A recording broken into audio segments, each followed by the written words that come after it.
할렐루야. 11월 25일 월요일 원포인트 큐티 가운데 오신 여러분들을 주님의 이름으로 사랑하고 축복합니다. 오늘 하나님께서 우리에게 주신 말씀은 사사기 15장 9절에서 20절까지의 말씀입니다. 사사기 15장 9절에서 20절까지의 말씀 다 같이 한 목소리로 함께 읽도록 하겠습니다. 이에 블레셋 사람들이 올라와 유다의 진을 치고 레이에 가득한지라. 유다 사람들이 이르되 너희가 어찌하여 올라와서 우리를 치느냐. 그들이 대답하되 우리가 올라온 것은 삼손을 결박하여 그가 우리에게 행한 대로 그에게 행하려 함이로다 하는지라. 유다 사람 3,000명이 에단바의 틈에 내려가서 삼손에게 이르되 너는 블레셋 사람이 우리를 다스리는 줄을 알지 못하느냐. 내가 어찌하여 우리에게 이같이 행하였느냐 하니 삼손이 그들에게 이르되 그들이 내게 행한 대로 나도 그들에게 행하였노라 하니라. 그들이 삼손에게 이르되 우리가 너를 결박하여 블레셋 사람의 손에 넘겨주려고 내려왔노라 하니 삼손이 그들에게 이르되 너희가 나를 치지 아니하겠다고 내게 맹세하라 하며 그들이 삼손에게 말하여 이르되 아니라 우리가 다만 너를 단단히 결박하여 그들의 손에 넘겨줄 뿐이요 우리가 결단코 너를 죽이지 아니하리라 하고 새 밧줄 둘로 결박하고 바위 틈에서 그를 끌어내니라. 삼손이 레이의 이름에 블레셋 사람들이 그에게로 마주 나가며 소리 지를 때 여호와의 영이 삼손에게 갑자기 임하시매 그의 팔 위에 밧줄이 불탄 삼과 같이 그의 결박되었던 손에서 떨어진지라. 삼손이 나귀의 새 석뼈를 보고 손을 내밀어 집어들고 그것으로 1,000명을 죽이고 이르되 나귀의 턱뼈로 한 더미 두 더미를 쌓았으며 나귀의 턱뼈로 내가 1,000명을 죽었도다 하니라. 그가 말을 마치고 턱뼈를 자기 손에서 내 던지고 그것을 라맛네이라 이름하였더라. 삼손이 심히 목이 말라 여호와께 부르짖어 이르되 주께서 종의 손을 통하여 이 큰 구원을 베푸셨사오나 내가 이제 목말라 죽어서 할례받지 못한 자들의 손에 떨어지겠나이다 하니 하나님이 레이에서 한 우묵한 곳을 터뜨리시니 거기서 물이 솟아나오는지라. 삼손이 그것을 마시고 정신이 회복되어 소생하니 그러므로 그 샘 이름을 에낙고레라 불렀으며 그 샘이 오늘까지 레이에 있더라. 블레셋 사람이 이때에 삼손이 이스라엘의 사사로 20년 동안 지냈더라. 아멘. 이 시간 여전히 응답하시는 하나님 이란 제목으로 담임 목사님께서 큐티 인도해 주시겠습니다. 할렐루야. 예, 오늘 11월 25일입니다. 이제 벌써 2024년도 서서히 저물어 간다는 것을 여러분 느낍니다. 자, 이런 표현은 우리가 지구가 늘 자전하고 또 태양 주위를 돌면서 만나는 역사의 한 페이지입니다만은 그러나 똑같은 것이 반복되는 게 아닙니다. 분명한 것은 한 번에 지나간 시점은 영원히 다시 돌아오지 않는다는 사실이죠. 시간은 하나님의 창조, 공간도 하나님의 창조. 우리는 그 안에서 유한한 인생을 사는 피조물입니다. 그래서 오늘 하루하루 한 시점 한 시점을 사는 것이 매우 소중하다. 오늘도 하나님 앞에 의미가 있고 상급이 있는 복된 삶을 사시기를 바랍니다.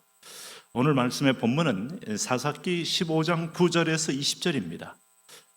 우리가 계속해서 사사기를 묵상합니다마는 오늘 이제 이 삼손이 결국은 이 블레 사람들과의 그 여자 문제로 아내 문제로 인하여 결국 큰 복수를 낳고 하면서 그들이 다시 이를 잡으러 오는 그런 사태가 이르게 됐어요. 자, 오늘 9절에 보면 삼손은 유다로 피신합니다. 유다 지역입니다. 9절 보시면 이렇게 되어 있습니다. 이에 블레 사람들이 올라와 유다의 진을 치고 레히에 가득한지라. 얼마나 분이 났으면 기어코 삼손을 잡아 죽이겠다고 유다의 진을 치고 레히에 가득하게 이들이 포위하고 있는 거예요. 자, 여러분 여기는 유다 지파입니다. 알고 보면 유다 지파는 사실은 여기서 예수님이 나겠다는 창세기 49장에 놀라운 예언이 있는 지파 아니겠습니까? 그래서 유다가 된 거 아닙니까? 남유다, 북이스라엘. 유대인 하는 것도 유다 지파에서 연유한 이름입니다. 예수 그리스도는 유다 지파로 태어나셨죠. 엄청난 하나님의 약속을 받은 지파인데도 불구하고 오늘 유다 사람들이 삼손을 대하는 태도와 말을 보면 이들은 하나님의 언약에 떠나가 있고 블레 사람들에게 크게 두려움의 포로가 되어 있는 걸 알 수 있어요. 여기 10절에 유다 사람들이 이르되 너희가 어찌하여 올라와서 우리를 치느냐. 그들이 대답하되 우리가 올라온 것은 삼손을 결박하여 그가 우리에게 행한 대로 그에게 행하려 함이로라 하는지라. 자, 복수는 복수를 낳고 하는 것이 세상에 지금 돌아가는 사태입니다.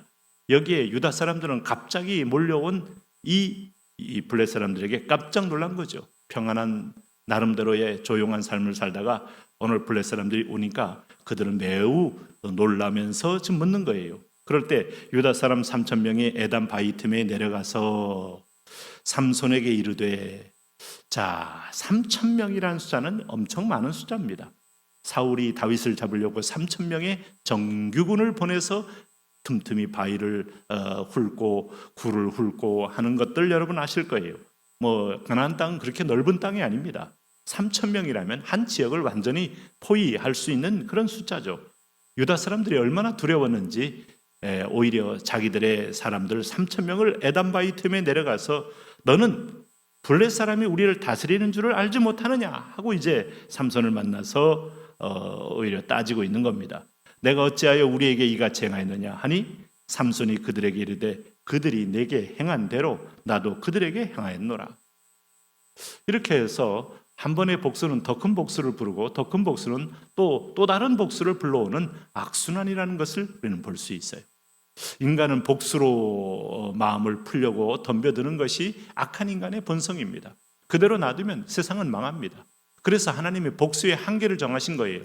코를 상한 자는 코만, 눈을 상한 자는 눈만, 귀를 상한 자는 귀만, 손을 상한 자는 손만, 다리를 상한 자는 다리만, 죽이지는 말라 하는 거예요. 이게 여러분 보복법이 아닙니다. 복수의 확장을 막는 하나님이 최소한의 어떤 인간에게 주는 관계의 법이에요. 그런데 이제 이 복수는 더 큰 복수를 불러온 거죠. 자, 이걸 보니까 이제 온 마을이 어쨌든 결판 나게 생겼어요.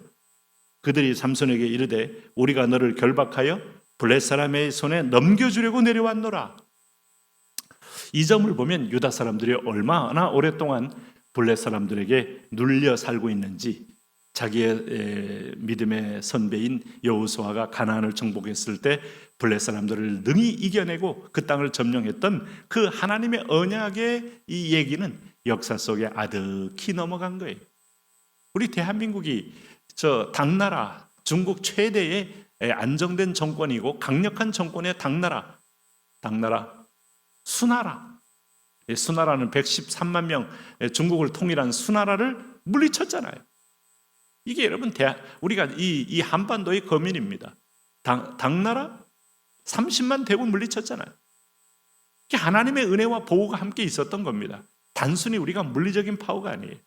오늘 이들도 가나안 땅을 점령할 때 하나님의 전적인 여호와의 군대로 인해서 그 땅을 얻게 되었음에도 불구하고 이들은 지금 그 언약의 자손임을 잊어버리고 삼손을 잡아 넘겨주려고 서 있는 모습을 보면서 우리가 하나님의 말씀을 잊어버릴 때, 언약을 잊어버릴 때 얼마나 인간은 세상의 노예로 살고 있는지를 저실히 보여주고 있어요.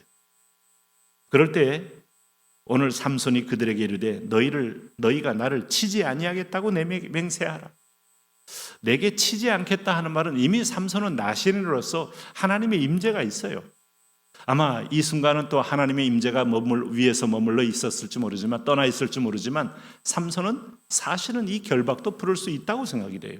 그런데도 삼손은 아마 동족이 다치지 않기 위해서 이런 표현을 썼을 수도 있고, 또 실제로 본인의 인간적인 마음에는 아마 죽음에 대한 두려움이 있을 수 있겠다고 볼 수 있죠. 그랬더니 삼손이 그들에게 말하 이르되 아니라 다만 우리가 너를 삼손에게 말하되 단단히 결박하여 그들의 손에 넘겨줄 뿐이요 우리가 결단코 너를 죽이지 아니하리라 하고 세밧줄 둘로 결박하고 바위 틈에서 그를 끌어내리라.